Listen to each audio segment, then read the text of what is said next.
Greetings from South Korea. I am Arirang News AI anchor. Here is the news-making headlines today. President Lee Jae-myung called an alleged civilian drone flight toward North Korea something that should not happen. Presiding over a cabinet meeting on Tuesday, he called for a thorough investigation and mentioned the possibility of a state institution being involved in the case. North Korea early this month claimed that South Korea had violated its sovereignty through recent drone incursions, against which it strongly protested. The Defense Ministry is looking into the case of a graduate student claiming to have flown a drone into the north. The student reportedly worked at the presidential office under former President Yoon Suk Yeol. The cabinet today approved a bill for a second round of special counsel investigations tied to former Yoon Suk Yeol. They involve insurrection charges over Yoon's martial law bid, various allegations involving his wife Kim Gon-hee, and an investigation into the death of a Marine. The probes can last as long as 170 days, and as many as 251 personnel can be deployed. The probes will likely be extended to June, when a local election is scheduled. The ruling Democratic Party passed a bill last week, saying it intends to look into new allegations as well as cases that need further investigation. South Korean retail investors are ramping up overseas stock purchases despite currency pressure.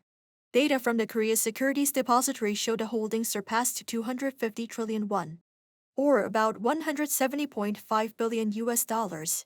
As of last Thursday, of nearly $6.9 billion in just 2 weeks.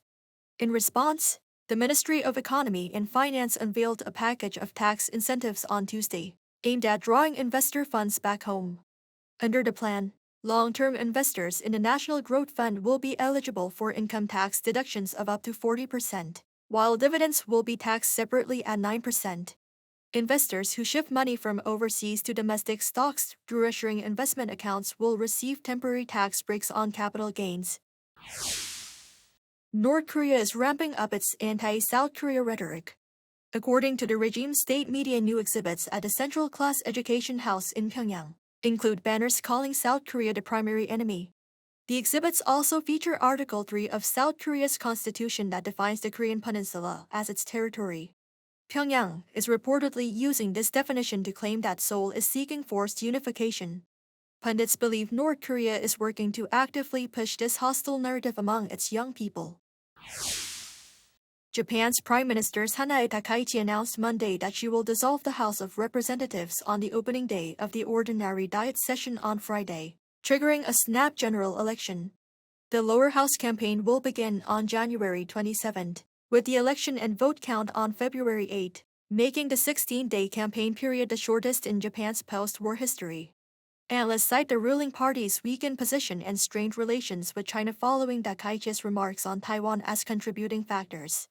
Takaichi defended the decision, saying her administration is pursuing major reforms, including sweeping changes to economic and fiscal policy. Her decision marks only the second such dissolution at the opening of a regular diet session in 60 years. That is all from me today. Thank you for watching.